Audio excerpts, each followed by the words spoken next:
Welcome to this week's edition of Talk with Confidence. This is where we have inspirational conversations with inspirational people. Today, I have a truly inspirational guest in studio with us. She's an author of two books, Tintswalo, Christian Nkuna, her first book, Single Again, and a second book, On My Knees Again. Tintswalo, welcome. Thank you so much. Yeah, interesting titles. But you know, when I interview authors, I always like to find out more about them, and then you go into the book. So tell us a little bit about yourself, where you come from, your upbringing. All right. I come from a very big family as a ninth child. Okay. And also not a last born. Okay, that's a big family. Yes, it's a very big family. So I was born here in Gauteng, but then I grew up in Limpopo. Okay. I was raised mostly by my dad because my mother was working this side. My father had retired, so we spent a lot of time with him at home. So I grew up always had a passion for reading and writing, and I think my father is to blame for this because, you know, he introduced me to reading at a very early age. So, you know, we would be driving and he would say, "What does that board say?" And I will read, and some it's like, "You're very anything," and you're like, "I'm only 6. How am I supposed to know that?" All this pressure. So I learned how to read fast, and then I got fascinated with books because he had a lot of novels, and I would read, and I would get so lost in a book, you know, living the emotions of the characters and all that. And sometimes he would buy, there was a magazine, Bona. It was only in Tswana, I think, or Sotho at the time. And I'm Tsonga. I have no idea how to read. But I actually enjoyed it because I got to learn a lot of languages. And I had a passion for, let me see if I can write something for myself, you know, and be like these people, because I felt like there are too many stories within me and I want to share. So I grew up as that child with a close relationship with my father. And after that, after completing high school, then went to do media and journalism, did communication science. And then I decided I want to publish a book. So the decision to go from reader to writer, was it instinctive? Is it something you had to think about? What was that bridge?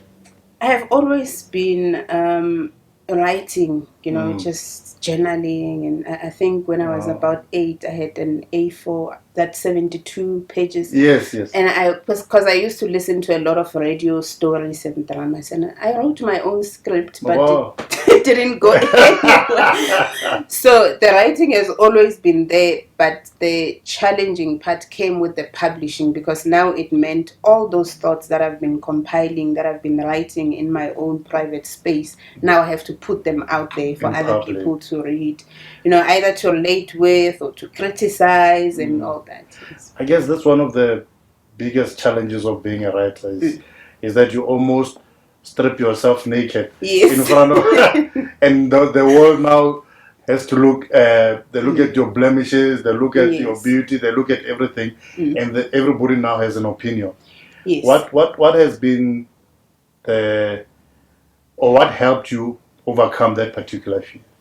So I've always been this person who was very quiet. Well, I'm still quiet and shy. So I had that fear of, you know, what will people say about me? What will they think? So publishing, especially my first book, Single Again, it was me saying, let me put myself out there.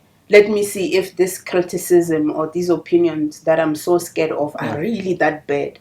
So I decided that, you know what, there's a lot of people that are struggling in relationships. There's a lot of people that are divorcing, that are being hurt.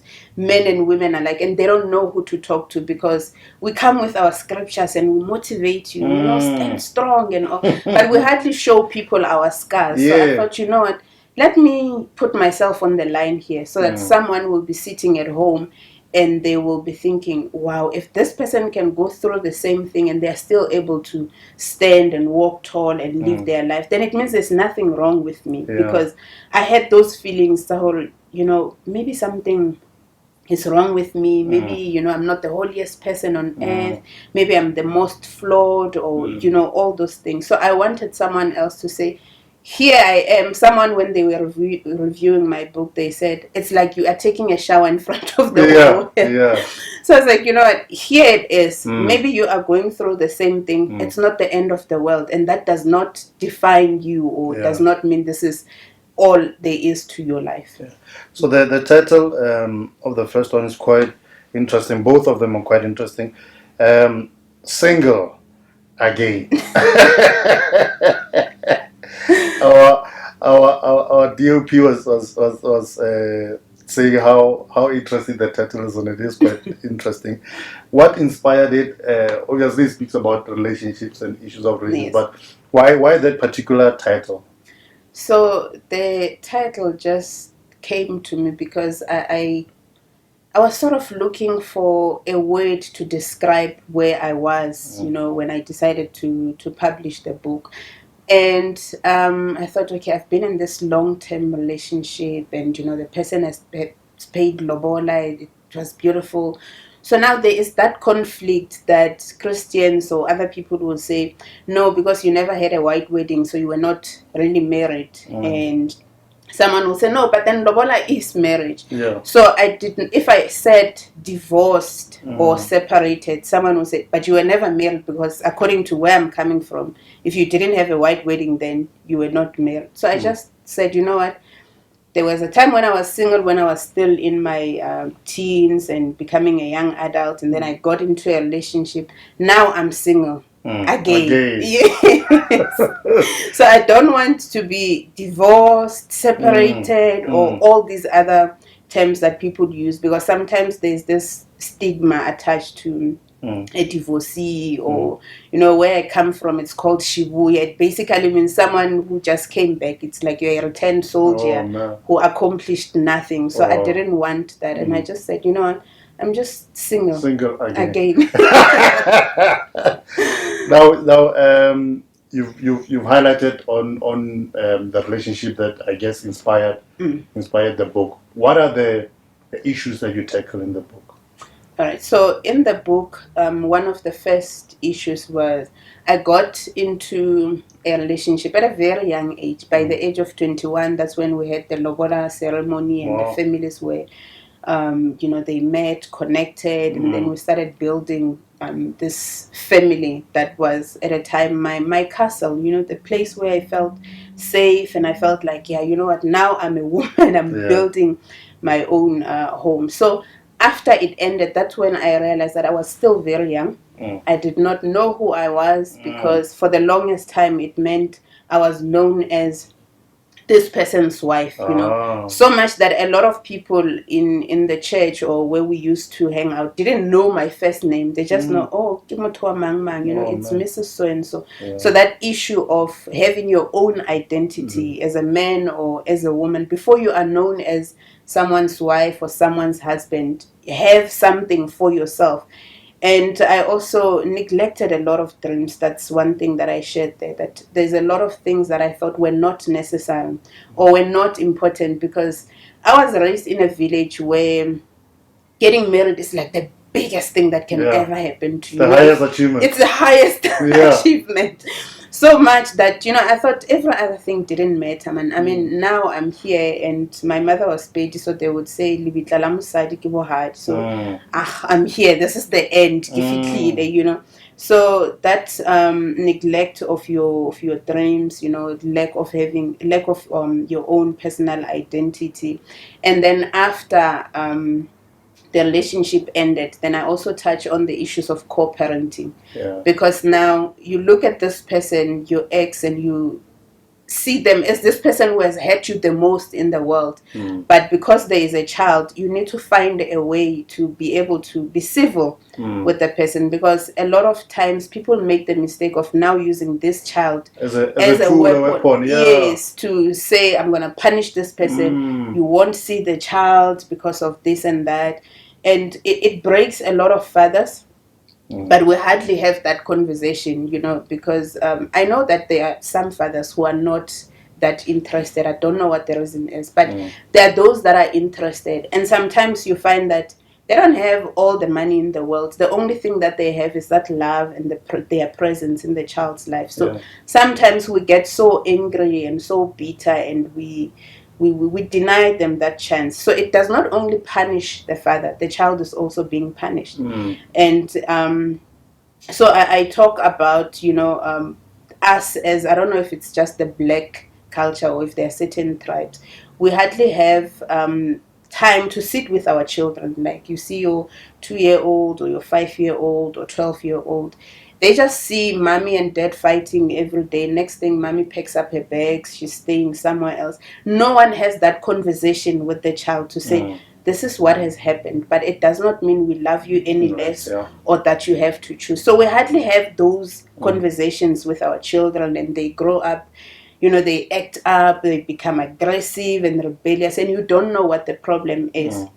So those are some of the challenges that I write about, including the fact that sometimes it's difficult as a single parent. I speak to a lot of single mothers and fathers alike who are going through so much, and if they are not able to find a space where they can heal, openly talk, it will be difficult for them to be good examples to these children that they are now raising. Wow, powerful, powerful. Now, single again, as you mentioned, also means single mother. Yes. Or do you use that term? Is that the term that you use, or you used co-parenting, or both are equally relatable to you? Okay, so I would just say single parenting, because there are fathers that are raising children on their own, and there are also mothers that are doing the same. And someone said, if you are someone who is raising children or in a co-parenting situation, and the other party is very much involved, you are just a single man or a single woman with a child. You are not a single parent, because the other person is involved, so you are not parenting alone. So when being a single or a co-parenter, and obviously this is a person that you've had a relationship with. Let's say you then move on, or they move on. And I mean, if you've been in love with someone, there can be lingering feelings. What do you tackle those types of dynamics? Because I would imagine they are in existence. They are a reality of that type of situation. Okay, I do, but that is more now on the second book. Yes, on my knees again. Yeah. So one of the things that I address is that as a person, you need to find your own healing first before you now decide you are moving on or going back. Because for as long as you carry this anger, this bitterness, or this pain, or this hurt, you are going to destroy everything around you, because you find that one party has already healed, and they decide they want to move on, and then now you become this person that is constantly ruining their relationships. They talk about baby mama drama. There's also baby daddy drama, because for me that's basically someone who is still struggling with their feelings, and they cannot stand seeing this person moving on or being happy. It also talks to unforgiveness, because once I've forgiven my ex, or you have forgiven your ex, it means whatever happens in their life, it's not something that you feel the need to fight, or you feel that they should be punished, or all those kinds of things. So it requires a lot of healing, maturity, because I say that it is possible that as a couple we fail to build a marriage together or a romantic relationship, but that does not mean that we will also fail in building a parenting relationship for the sake of the child. So it's important to deal with those feelings, lingering feelings. And try to live your own life. And because when you get into a relationship or a marriage, we sort of combine everything. You now have common friends, common interests, places that you go to. So it's important that you sit down and find, well, this is Tintswalo, this is what she likes, not because the other person liked that, but this is who I am. So when the person moves on, it's their life. You can live yours too. You mentioned something quite interesting. You said you got into the relationship and you hadn't yet established your identity. Yes. Have you found that post the relationship, you've gotten the time and the space to actually do that? Yes, I've gotten a lot of time, and I think it has been so far the best time of my life. Because sometimes when you are with someone, let's say for example they like maybe they like rugby, for example, and you find yourself going to rugby matches. You don't know why you're there. You don't know why you are there, but because it makes this person happy, and you are there, and when they are happy, you are also happy. Yeah. And then when it's over, you look at the rugby and you just like, this waste of time sport. And so it's not that there's anything wrong with rugby. It was just never it wasn't interest. you. It was just not you. So when you have that time to say,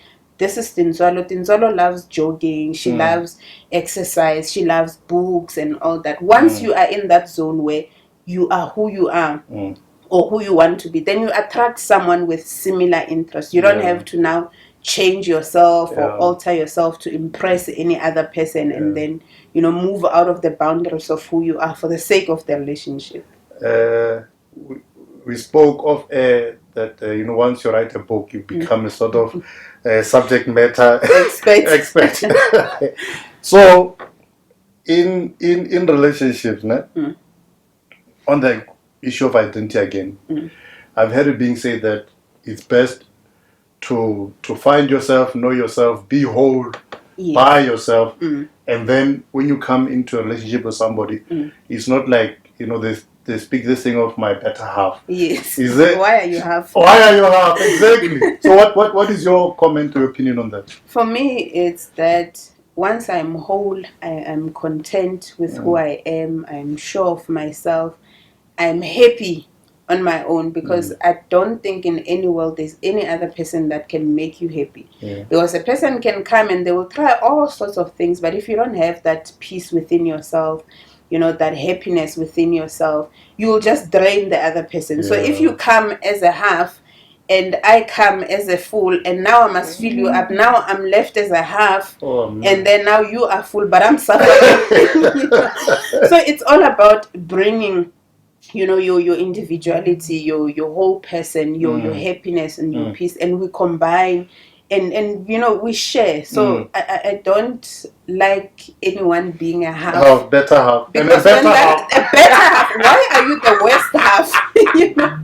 Yeah. Not only are you half, but you're also the worst half. No, it's actually draining, because now this person, you are giving them this burden of, fulfilling you, making you happy, completing you. And, we are all looking for our own happiness and, completing ourselves. So it's really draining to be a half. You have to be a whole. Yes. And merge with another whole. Okay, so that's single again. We've touched slightly on my needs again. And I want to show the cover because I think it's quite interesting.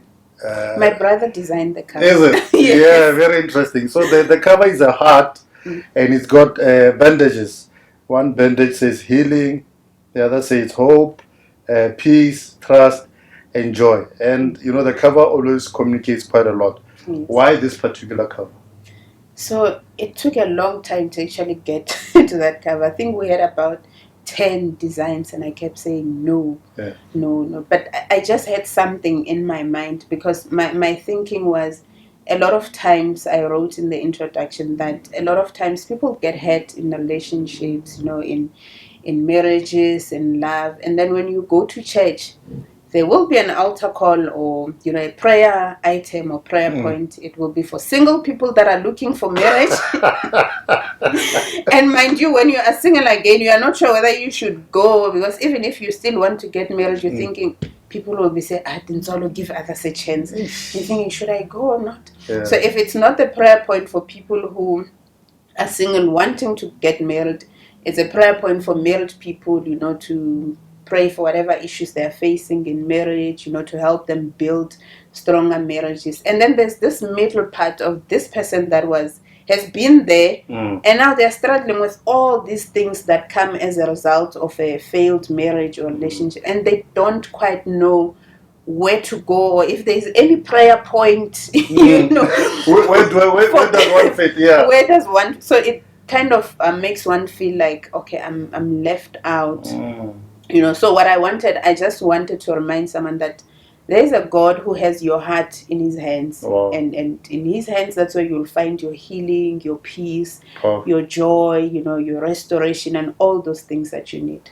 Wonderful. So this is more, the first book was more you zoned in on relationships. Yes. In here, you also speak on relationships, but you taking it from a spiritual point of view. How important is that, do you believe?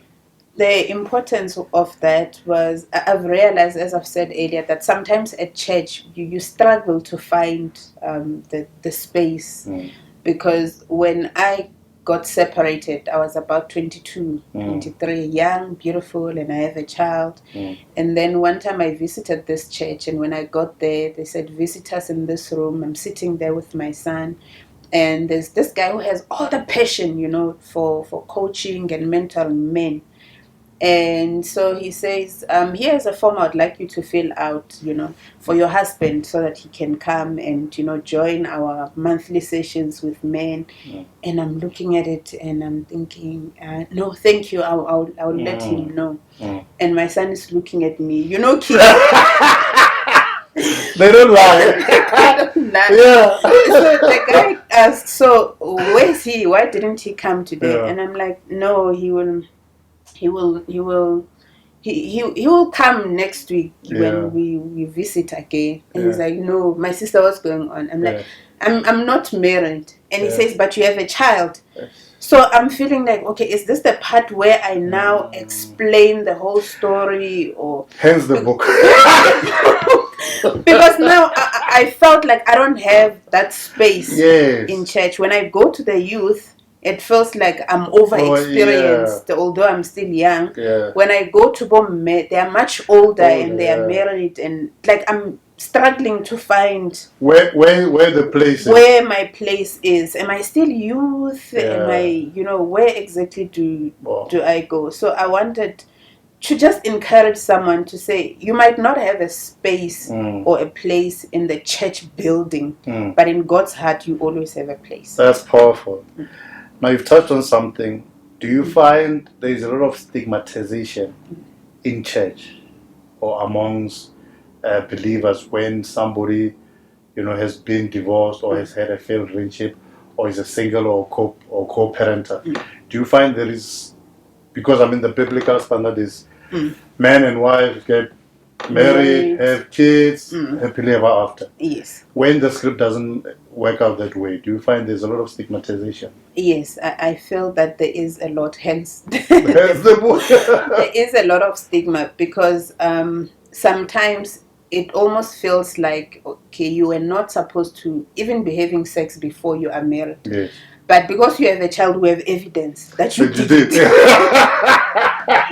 Whether we know the whole story or we don't. And there's a lot of young people like myself. I did not grow up, in a Christian family. So Christianity is something that I picked up on the street with friends. And I had to fight, with my family because I wanted to go to church.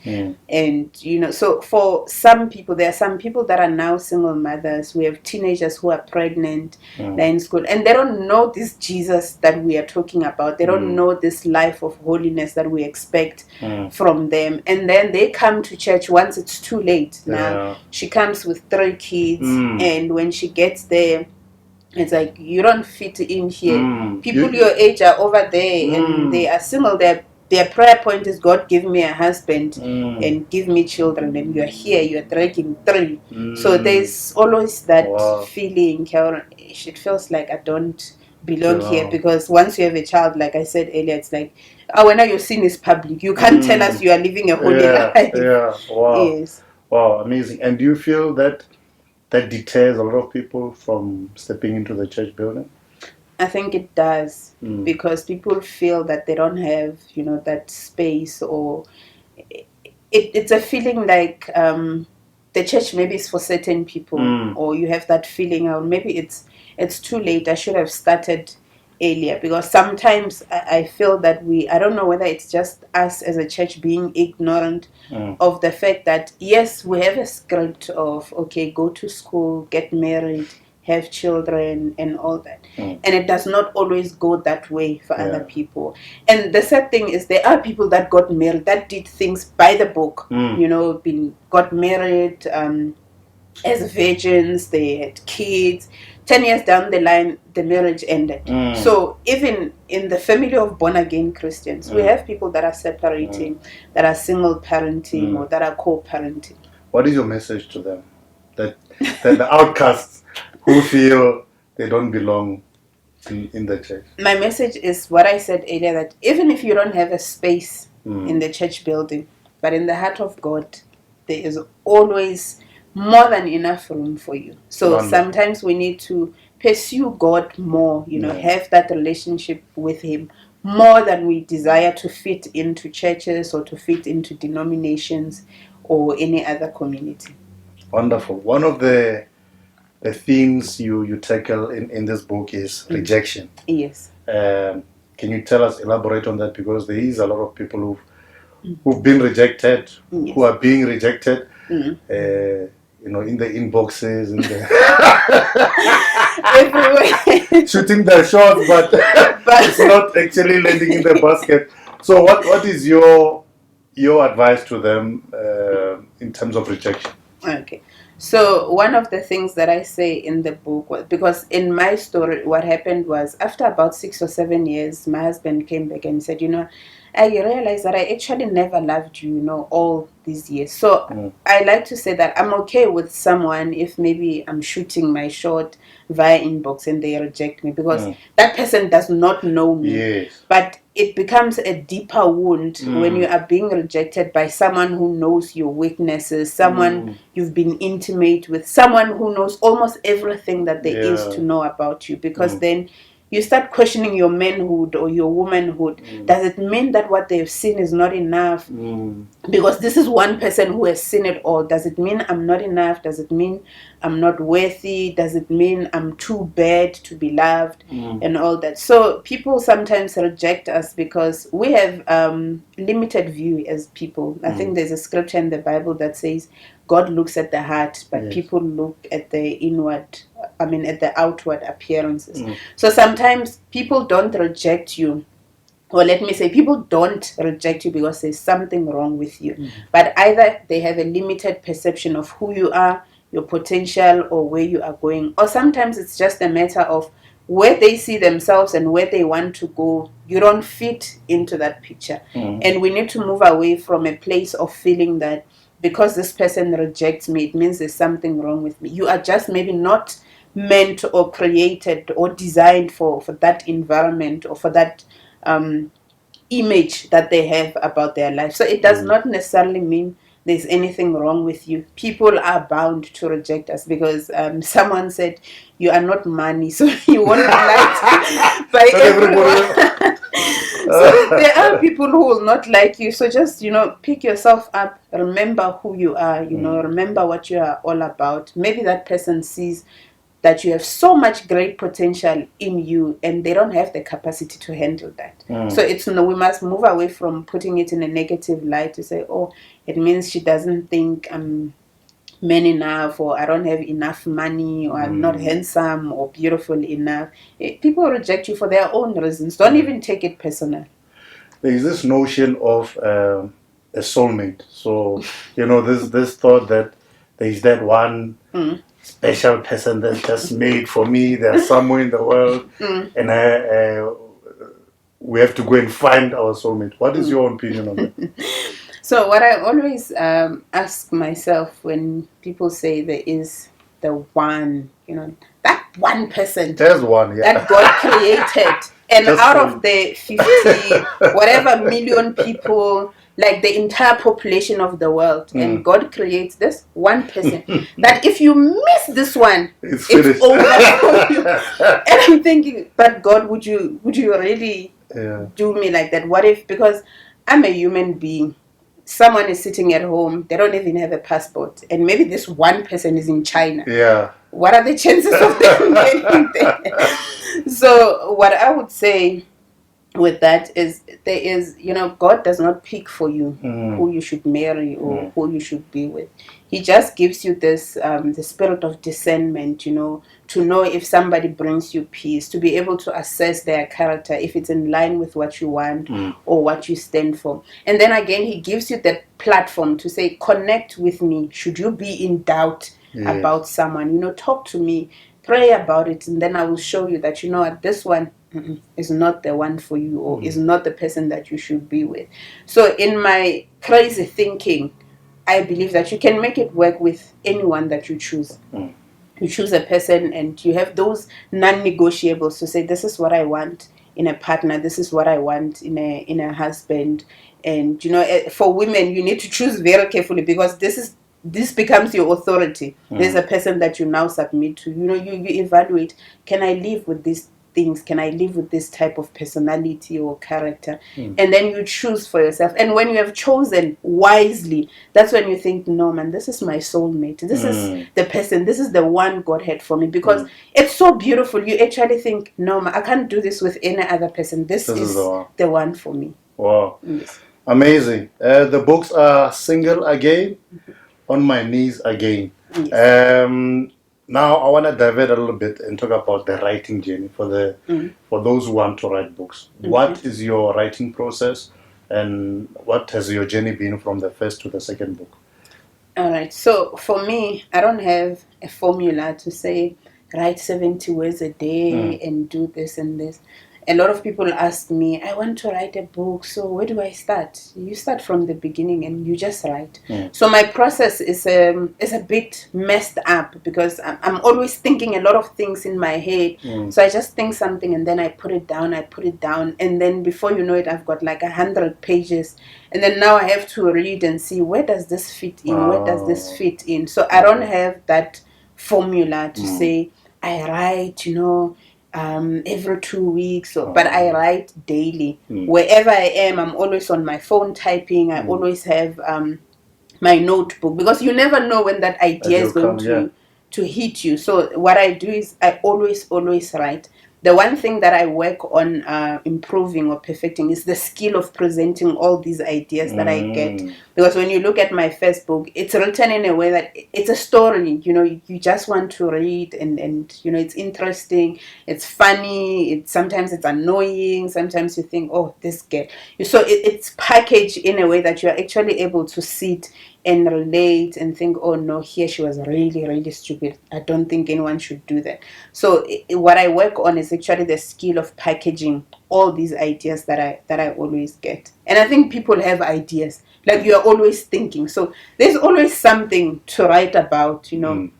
There's no, I don't believe in that, what do they call it, writer's block, yes, or something. There's always something to write. Even if you feel that maybe it does not connect with the book that I'm writing, just put it down, write it. When you are done, then you are able to assess, okay, this is where I can put this idea there. I know that people who think logically, if I can put it like that, when it comes to writing, they decide, I want to write a book about marriage, and then they have a structure, you know, and they put things in that order to say, today I'm writing on this chapter and all. So for people like that, if you decide that today I'm writing about love, make sure that the content that you consume for that particular time has to do with that subject matter that you are focusing on. Wonderful. Yes. Single Again, On My Knees Again. Will you be writing again? Yeah, I'll definitely be writing again. Wonderful. No, we look forward to more of your books, and thank you for allowing us to see your blemishes, but also to learn from your experiences. It's not an easy thing to put yourself out there in the manner that you do, but it speaks, and it's a testament of your strength, and we thank God for you. Where can people get the books? Thank you so much. So people can get the books directly from me. I'm doing my own direct sales. They can follow me on social media. I'm on Facebook a lot as Tintswalo Christian Nkuna. Also on Twitter and Instagram as @Christian Nkuna. So what's the route? Do they email you, or they just comment on Facebook? They can send an inbox. Inbox. Yes. You're not afraid of inbox? I'm afraid of inbox. But the most discouraging thing on inbox, it's HI. Hi. And because yesterday I was deleting this conversation that started in 2019, and it's just hi. And I say, hi, how are you? To show that, look, I'm ready for a conversation. And then I'm good. 2 months later, hi. And you know, so it works better when someone says, hi, my name is Confidence, I saw this information about you, this is what I need from you, or I just want to talk to you, you know, because I talk to a lot of people. But hi is very discouraging because you're not sure whether this person wants a book or if it's just a casual chat, and you're thinking, I'm busy, and then they come 3 months later and say, hi. And they say, why don't you never make time for me? And you're like, you don't look like you have something to say. Okay, so say hi. I saw the interview, I want the book. Yes. That's how you do it. All right. Tintswalo, thank you so much for making time to join us here. Thank you. We really appreciate it. Me. Thank you. All right. Awesome books. Awesome author, Tintswalo Christian Nkuna. And thank you for tuning in right here on Talk with Confidence on Global Conference Television. See you again next time. Later.